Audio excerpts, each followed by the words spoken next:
friends. Welcome to episode 111 of School Librarians United. I am your host, Amy Herman. This podcast is dedicated to the issues and challenges school librarians face every day.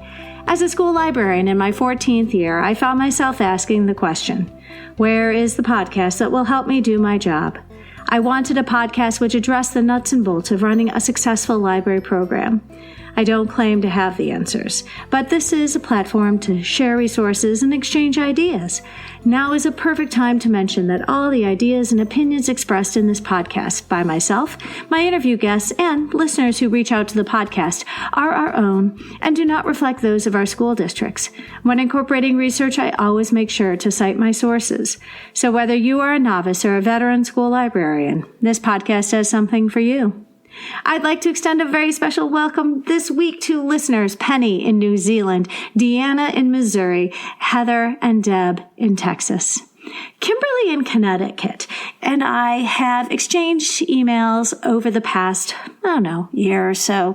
And it's not unusual sometimes for listeners to just send an email, say hi, and we talk about something that might be specific to something they're going through right now. And I know Kimberly is interviewing for jobs, so we talked about that and shared some ideas.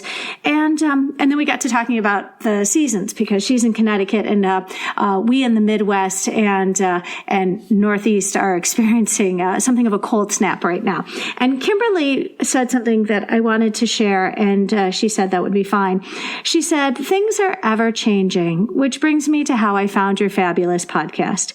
I lost my leaves, so to speak, when COVID attacked our world suddenly.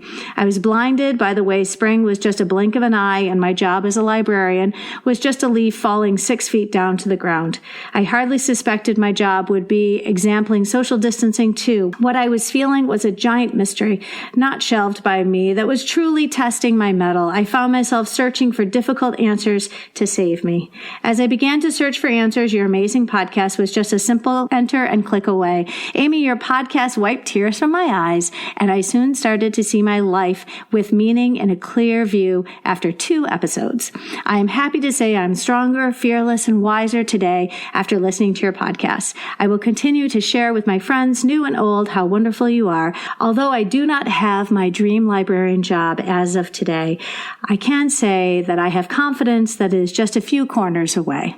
Thank you for your ongoing support, your friend in Connecticut, Kimberly." So at the risk of sounding trite, I'm going to say ditto, Kimberly, because truly I rely on my PLN, and that consists not just of the wonderful, amazing, talented guests who have given of their time and their resources to join me for episodes, but it includes a lot of listeners who reach out to the podcast and share something about themselves. And it truly does give me an opportunity to reflect and drives what I do moving forward when it comes to generating episode topics. And truly, when I hear from listeners like Kimberly, it really does remind me of the reason why I wanted to have a podcast in the first place. And selfishly, it helps me as I move forward. It fills gaps in my life, which I can't seem to find in my professional life. So truly, it is as self-serving as it sounds. I need this podcast too. And it is incredibly important. The fact that other people happen to find value in listening is truly wonderful.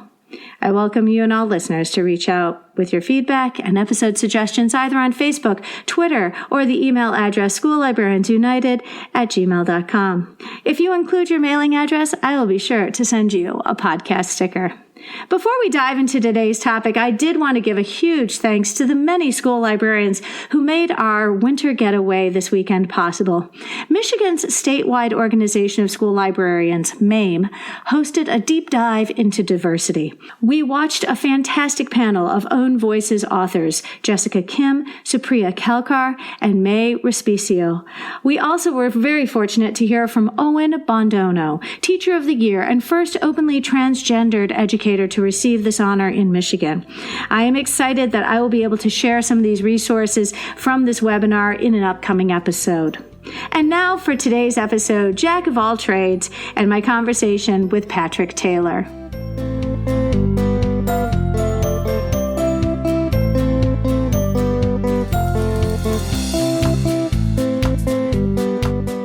Patrick Taylor, thank you so much for joining us. Welcome back to the podcast.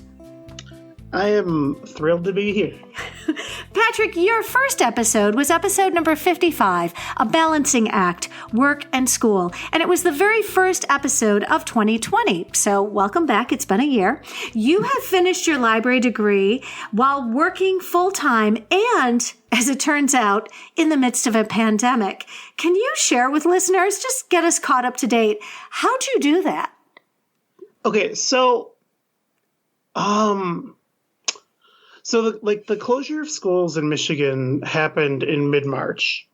And at that point, I was done with my practicum hours that I was doing with your district. And and so I was kind of like, I was lucky, I guess, in that way. And I hate to say like lucky during a pandemic, but it was just fortunate that that I had gotten everything accomplished that I needed to, and it's not to say that it wasn't challenging either, because I was taking another class. I was taking that research capstone class on top of it. So, but again, by the time the school closures happened, like the proposal outline I had already done. So, and that was like from there, the paper kind of wrote itself. So it was a convenient time to enter a pandemic as a last semester graduate student.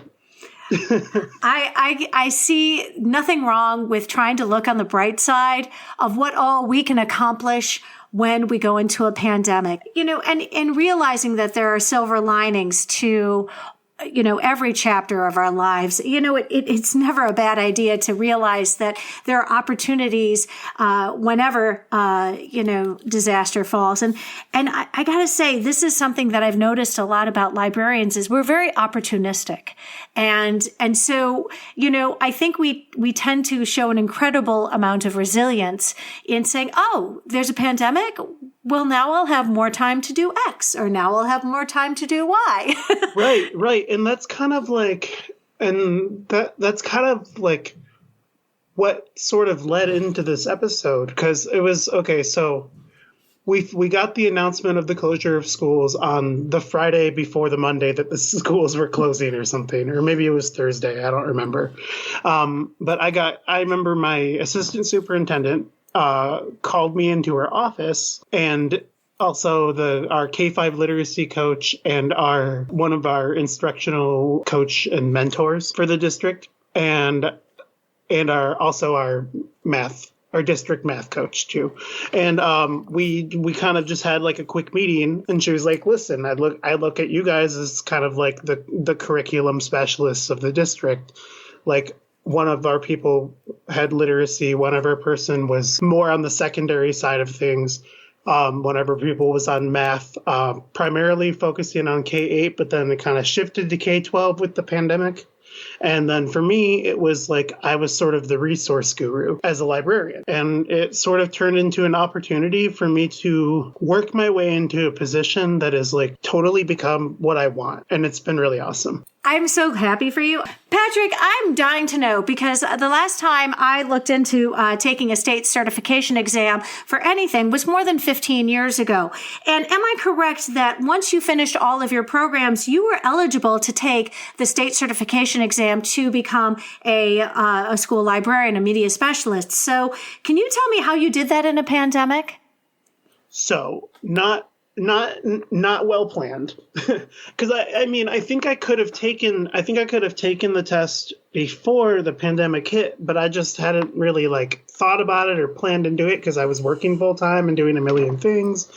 And so we got to March and everything closed, and so including the majority of the testing centers, and I'm not really sure when they reopened, because when I went to go try and book things, everything was booked. So I actually did not take the test until September. And I'm sure that your district was very accommodating. Yes. I mean, they hired me in without the certification. Okay. So. Well, and you just sort of, pandemic, and you sort of do that shrug, what are you going to do? Pandemic. I mean, I sent them my transcripts when I finished the program. So Yeah, I'm sure that there are people scrambling all over the country during testing season. I know that the MCAT and the GRE and the kids taking the ACT and SAT and all of those exams had to adapt to the changing circumstances. The title for today's episode, "The Jack of All Trades," can be seen as both a compliment as well as an insult. And yet, I've heard many school librarians describe ourselves as just that. I'm a jack of all trades. What makes you the jack of all trades? Because, this isn't, I think listeners will realize why you were the one we needed to do this episode for us today. Well, it's funny. I've never heard jack of all trades used in like a pejorative way. But it makes sense, like why it would be. Well, and we can get into that later or whatever. But, I mean, so just to get started, my title officially for my job is I am the District Library Director K-12 and the EL/Bilingual Education Coordinator. But there's a little bit more to it than that. But as a district library director, I oversee the operations of our 6 school libraries and work closely with paraprofessionals to ensure that our library is advertised and used, that we're welcoming any and all students, helping them with whatever they need. And I think that overseeing 6 libraries in of itself is a lot to do in general. But in addition to the library operations, I'm kind of our de facto instructional technology coach because our district doesn't staff one. I will get into a little bit more about that later, I think, in this conversation. At the end of last year, with the way things were going and looking for schools in terms of budgets and cuts and things like that, I was actually almost certain that I wasn't going to have a job, but I do. So what happened with one of the things that changed was our curriculum coordinator position was dissolved.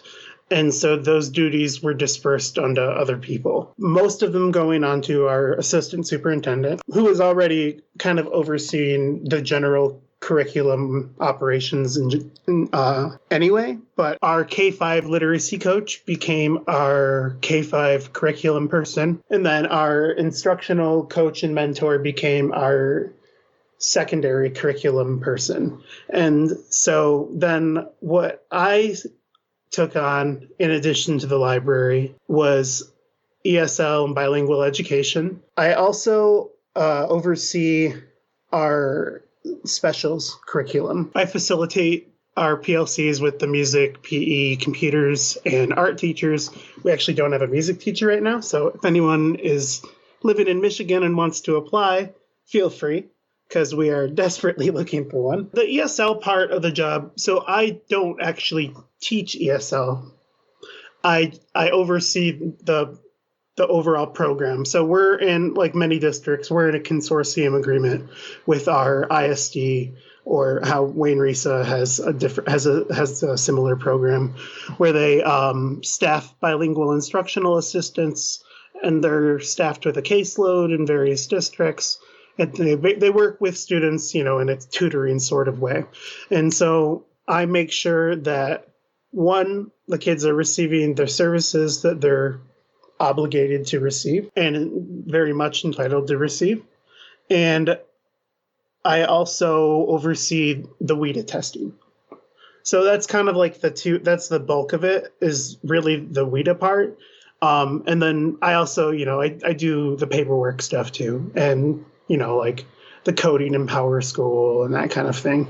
That's kind of new because the position didn't exist really before. Like it was just part of like the overall curriculum coordinator position, and it hadn't been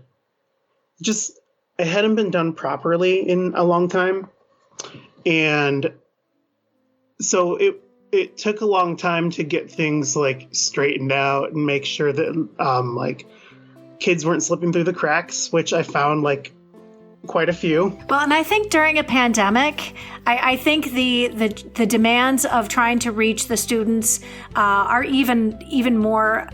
The need is greater, and the challenge is even higher.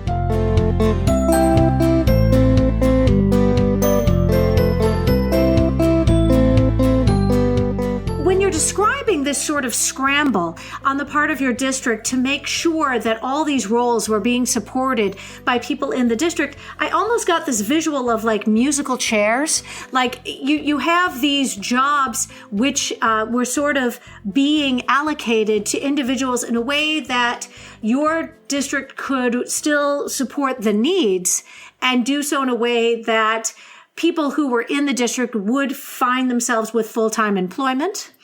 And this is, again, speaks to this idea of jack of all trades, because, again, I don't think anywhere in your wildest dreams you ever envisioned yourself being in charge of the English as a English language learner program and being in charge of that. And, I think that it's not unusual for school librarians to do that, because school librarians, we sort of have a vision of what this is all going to look like. And all too often we end up acquiring responsibilities. And I think a lot of it has to do with our willingness to support and fix other people's problems. But it also has to be, it also has to come with a great deal of attitude, because you have to have this attitude that you're not being taken advantage of. You have skills which would help this population.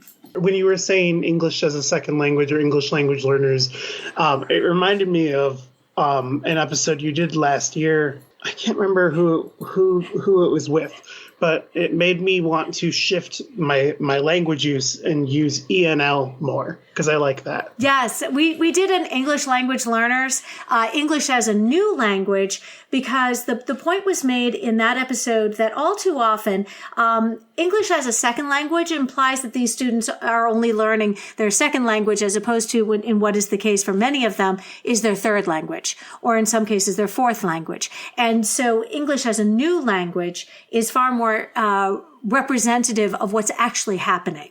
Right.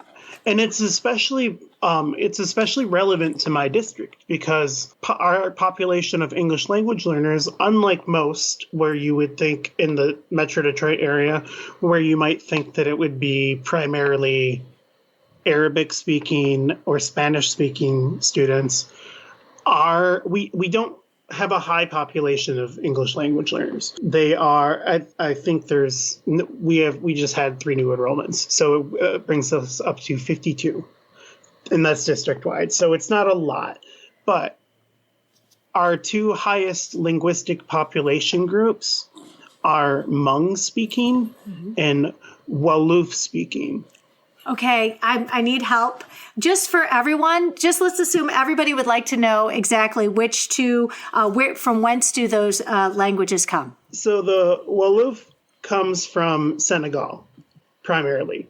It's also spoken in Mauritania and Ghana, I believe. I am looking up Hmong right now because I do not want to be wrong. Southern China, Vietnam, Laos, Thailand, and Myanmar, if I'm pronouncing that correctly.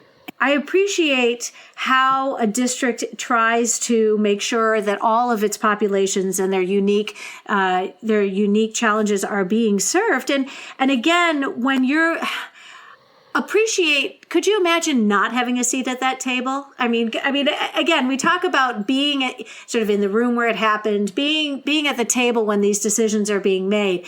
I think so many of us are not included in many of those big decisions. And I'll be honest, I've yet to be a department chair, let alone work at the district level of anything. So I too am oftentimes finding out about things through other people, but it sounds like you're right there in the mix because you do represent this district title.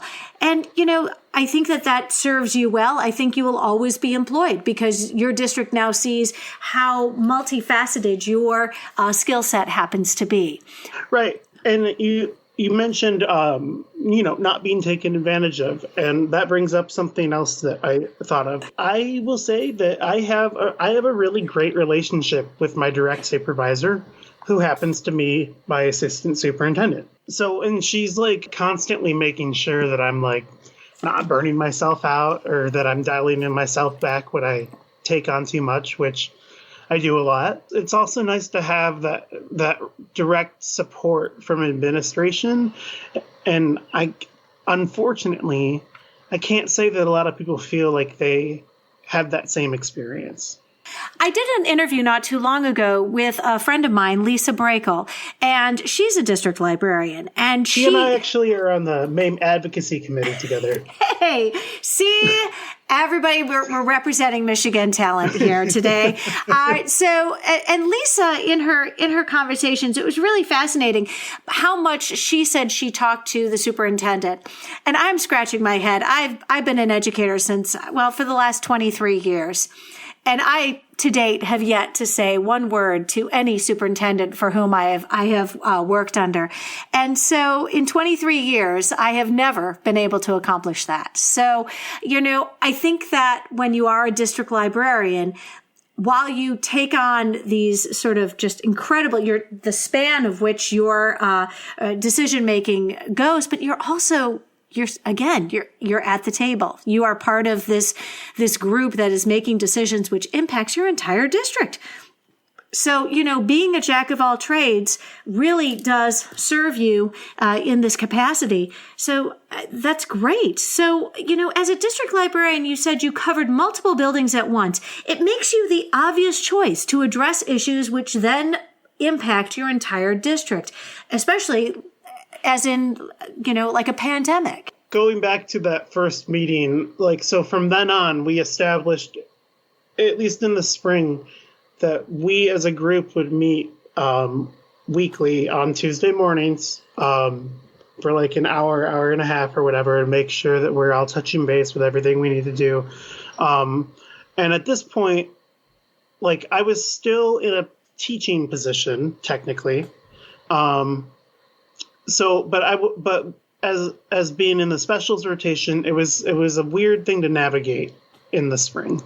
It's a little bit more easy to sort of, I wouldn't call it easy to navigate now, but it's a little bit more normalized, I guess. We were primarily posting asynchronous lessons, and that was the bulk of what we were doing. So I was facilitating with them weekly professional development also, kind of getting us ready. If we do shift to some kind of remote instruction format in the fall, I showed them how to use Google Classroom and things like that, because it looked like that was the platform that our district was headed in using.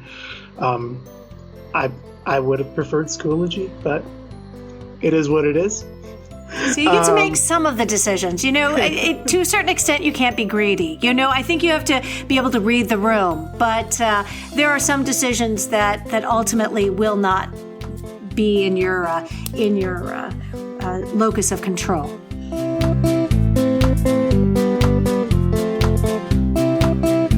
One thing that came up in the middle of August was clever. And I don't really understand where things went awry when people were trying to set up clever for the district. Part of the issue was that it went through like 4 different people before it got to me. So I kind of had to start things over, like with the Power School sync. So like that was like a whole thing that I had to figure out how to do. And then there was this weird thing that was happening with Power School field codes, or any student information system field code, whether it's Power School or whatever. MyStar is what RISA was using, right? So it was like pulling the wrong field code for like ethnicity or something, and that was like holding up the whole sync process, and we couldn't figure out how to like fix it. And so eventually I just like figured out that I could manually push things through. And so I did that. And so from there, you know, there was still some cleaning up to do. And then there's the matter of linking all the different programs to Clever that the district uses. But I undertook that whole project. And, you know, it was a lot. And I mean, it was a cool thing to learn, I guess. Well, and can I just, I mean, what I'm hearing right now, and what I'm hearing is that, you know, you were confronted with something for which you had zero training. Forgive me. But I mean, what you're describing right now is done by our tech director.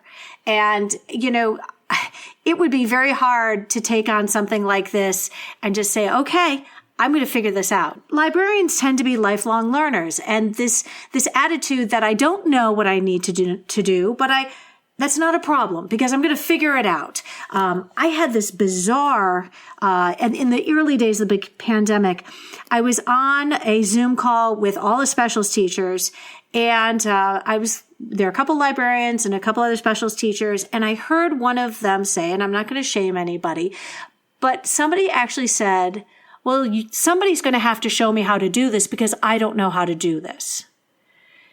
And that very sort of like helpless attitude being expressed by someone for whom I felt like saying, dude, nobody's done this before. We're in a place where we're teaching remotely. This isn't something we've ever done before. But to say out loud, somebody else is going to have to show me how to do this. This sort of like, well, who's going to do this for me because I don't know what I'm doing? I'm like, okay, I would never admit that to anybody. But the reality is librarians oftentimes find themselves thrown into a situation, and rather than sort of throw up our hands and say, I don't know what I'm doing, you're like, okay, well, I guess we're going to figure this out. It's the learning curve is steep, but it isn't insurmountable. Well, and I was already, it wasn't too far off from the rest of my job at the time, you know, like I was kind of figuring everything out, like the whole bilingual education program, figuring that and the protocol and all of that stuff. Like there's a lot to it that people don't realize. And like the work that we as librarians do, it's like we do a lot of sort of like behind the scenes type of work. And I wouldn't say that it necessarily goes unnoticed. Or maybe I would. I don't know. Do you think it just sort of our wheelhouse? You know that phrase, you know, oh, it's in my wheelhouse. You know, that's in my wheelhouse. Do you think our wheelhouse is just getting bigger and bigger with the experiences that we have? Patrick, I feel like in your experience, your wheelhouse has only gotten bigger and bigger and bigger, and you've amassed all of these different skill sets. And, you know, you remind me a lot of Tyrion Lannister from Game of Thrones. I drink and I know things. Because what you know now, having gone through this experience, it doesn't in any way diminish your skills as a school librarian, but you now have become that much more valuable to your district. And friends, you know, I wrestle with this idea of I drink and I know things, and then because I'm a Game of Thrones fan, episode 27, very early on in the history of the podcast, episode 27, I've learned I still have a lot to learn, because I sort of wrestle with this idea as a librarian that so often I feel like Tyrion Lannister and I drink and I know things. And every once in a while I'm Jon Snow and it's you know nothing. Like, you know nothing, Jon Snow. And you're like, yeah, I know. I'm feeling dumb every day. So, it really is commendable that you, under these circumstances, these unique set of circumstances of a pandemic, that you've sort of risen to the challenge. And I really think that's great. I did want to ask you, like most state certifications for school librarians, it's K-12, which means we have to be able to support any grade level. And I know that it's always a challenge for school librarians when we find ourselves working in a grade that we had never anticipated. How have you, as a district librarian, how have you grappled with this sort of challenge of working with all ages, K-12? Well, I mean, so last year, my first year in the position was very much that. Last year, my job was 60% funded by the general budget, 40% funded by Title IV. And for anyone who's interested, Title IV funds can be used per the Every Student Succeeds Act to support the hiring of school librarians. Thank you, MAME Advocacy Committee. So I was actually teaching. I was in the specials rotation last year, and teaching a K2 library class. And I came from a 612 English language arts, so I guess that's not super far off, but the age difference was like crazy. And when I describe it to people, I always think of it as like when you're teaching secondary, for the most part, and middle school gets a little iffy, but for the most part, it's like 60-70% content and 30-40% management. And it's like the flip-flop opposite for elementary. And you pointed this out in another episode.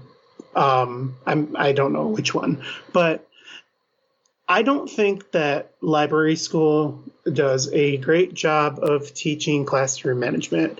And that, not to say that we weren't given those courses in our pre-service teaching times, but it's different in the library. And you've addressed, and I think you did a whole episode about classroom management in the library. So friends, I'm laughing. First of all, you middle school librarians, Patrick just called you all iffy. It's just kind of iffy. Don't get me wrong. I love middle school, and that was my favorite thing when I was teaching English. Yeah, middle school, if you don't love middle school, you probably aren't staying very long. But my friends who teach middle school are like, I am never leaving. So Patrick's referring to episode number 97. Lori Davis joined me for a conversation, stuff they didn't teach you in library school.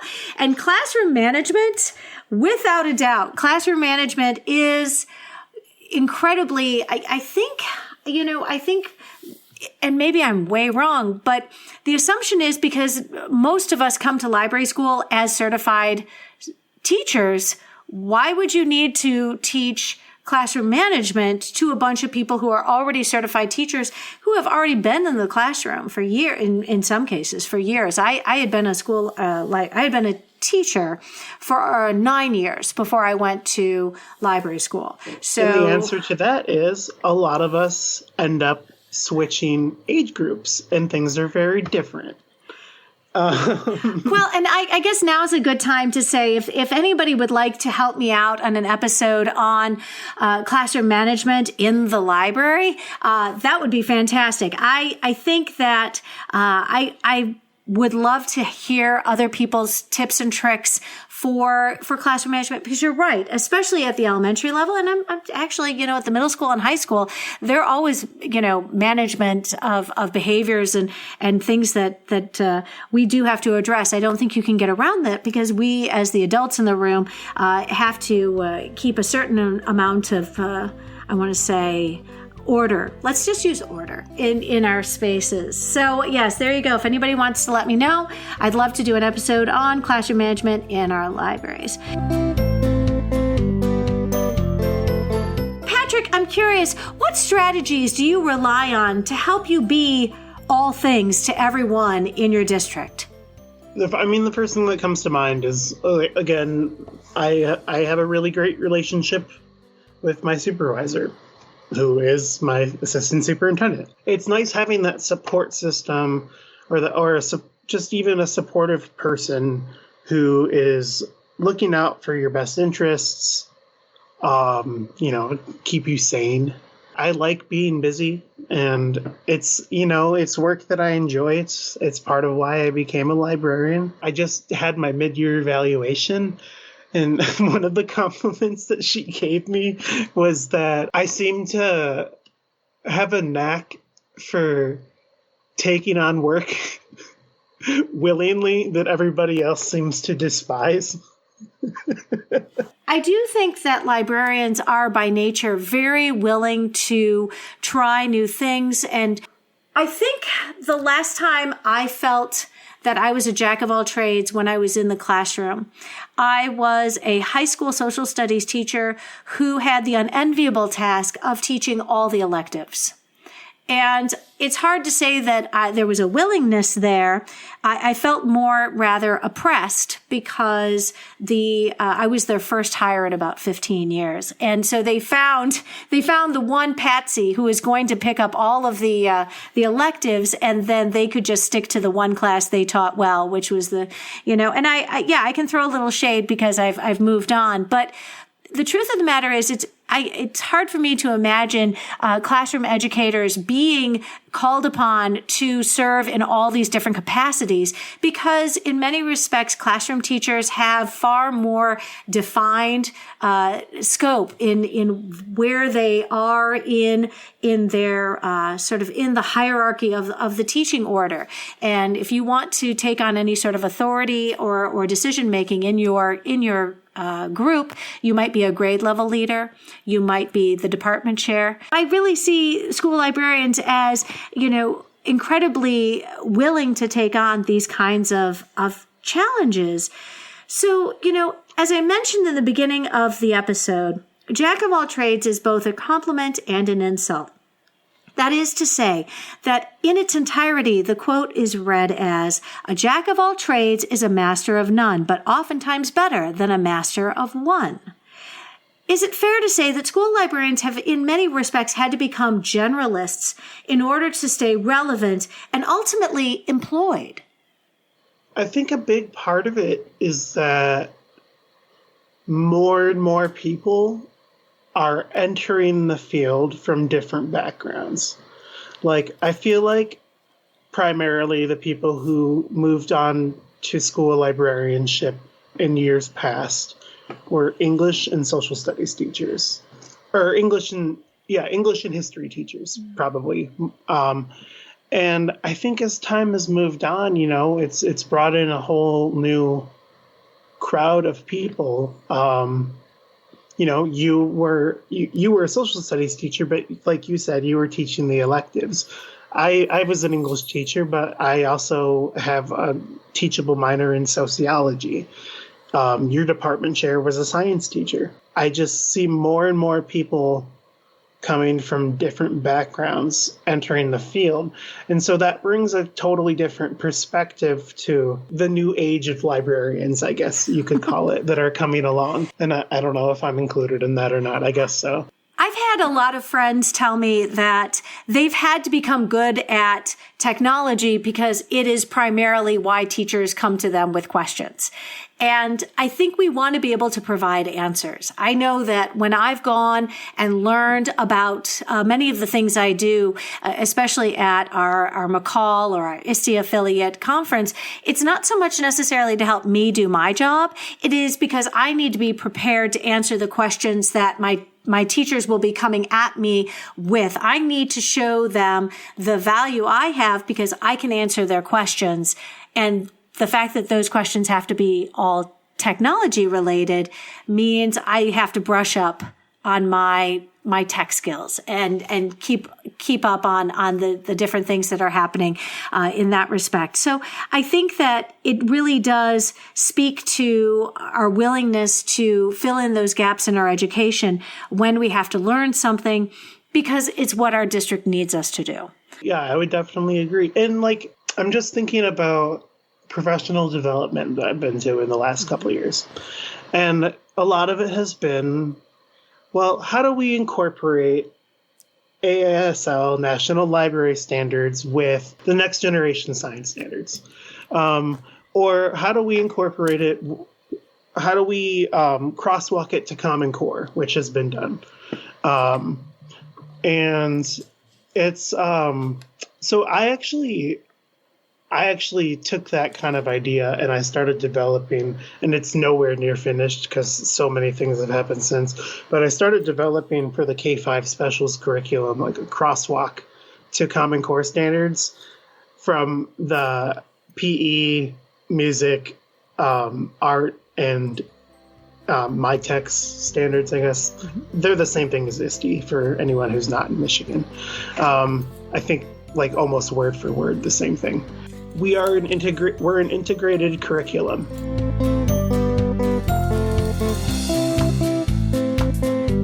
It's weird to call us a library media specialist. I wanted to talk about that because library media specialist, it drives me up a wall. The terminology, the nomenclature, whatever you want to call it, it was, they wanted to adapt it to like the shifting times. When people were formerly called just school librarians or teacher librarians, they then became media specialists. And then later on became library media specialists again. They brought library back to it because they were like, oh yeah, libraries are a thing still. And, more and more, it's like, I don't think that we need to change from calling ourselves librarians.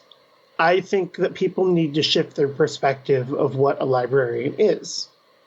I think that this whole conversation about what we call ourselves is another conversation. Hint, hint, nudge, nudge, wink, wink. Anybody who wants to talk about what we call ourselves, because there are so many conversations I see on library Facebook, why what we call ourselves matters. And I've seen equal arguments for why what we call ourselves doesn't matter.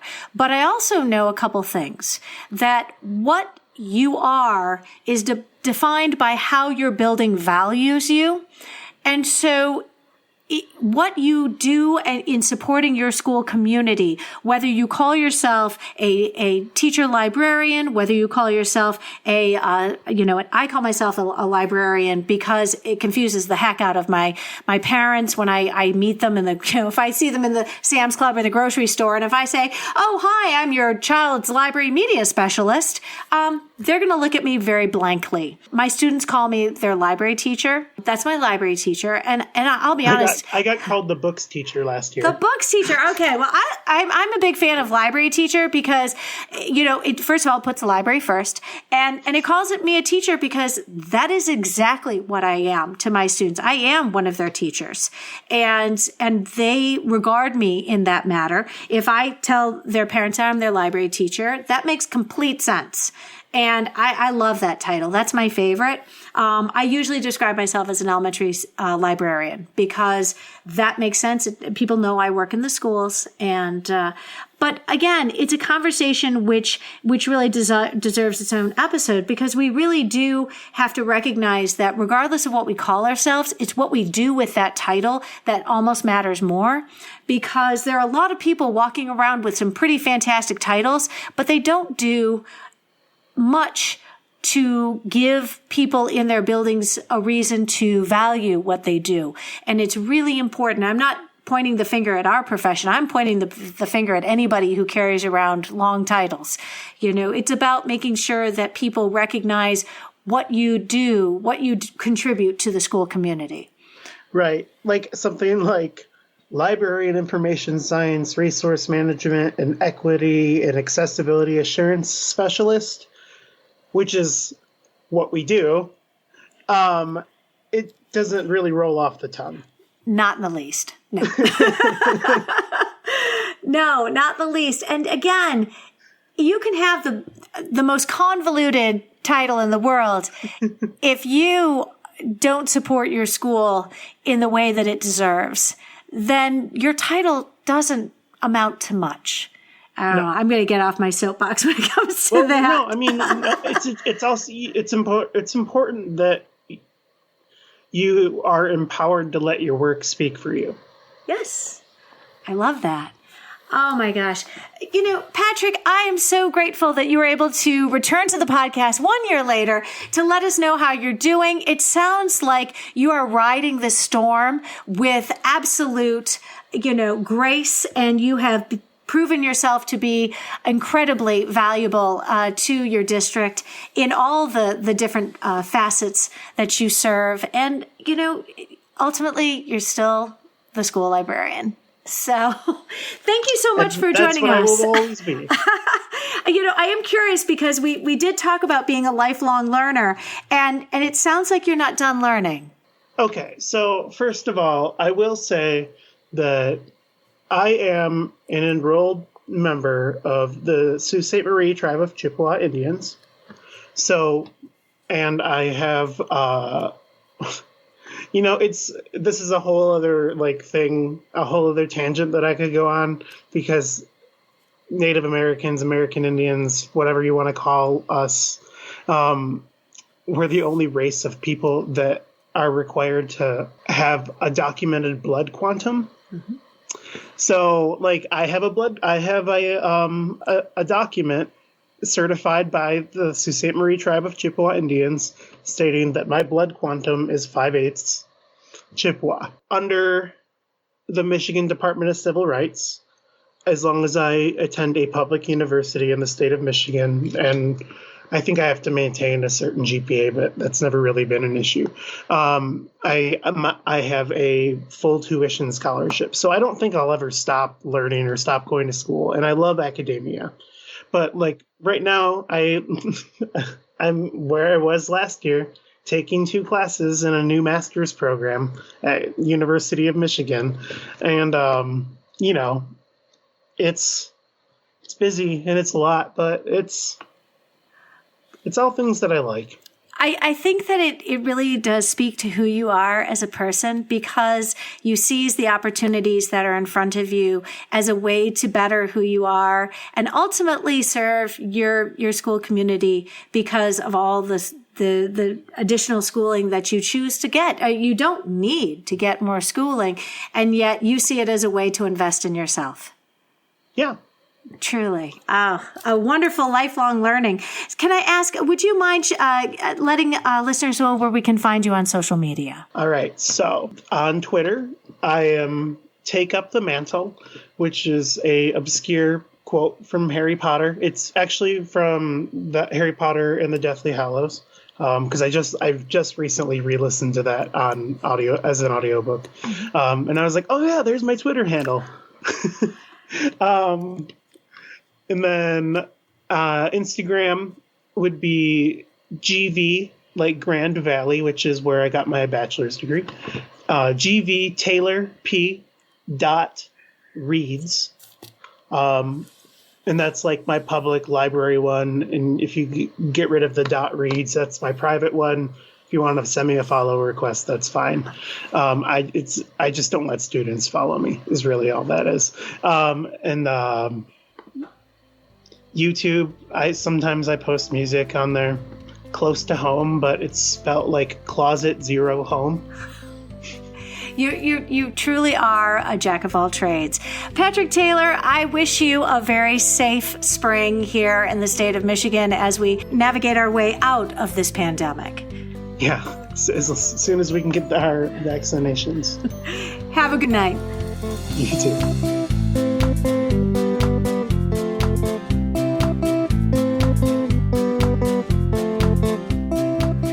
I absolutely love talking to Patrick. And one of the reasons why is because we work in neighboring districts. Our schools are only about 10 miles away tops. And, it in such a stark contrast to, say, talking to school librarians in New Zealand who could not be further away, half a world, talking to somebody who's 10 minutes away, it really does bring to my attention all that we have here, and in many respects, how similar it is to the challenges that school librarians are facing all over this country and around the world. So thank you so much for joining me for this conversation. If you found this episode helpful, please share it out with your team, your PLN, and on social media. And if you really liked listening today, be sure to subscribe on your favorite podcatcher so you'll never miss an episode. The topic of our next episode will be One School, One Book, and my conversation with Lisa Straubinger. I hope you will tune in.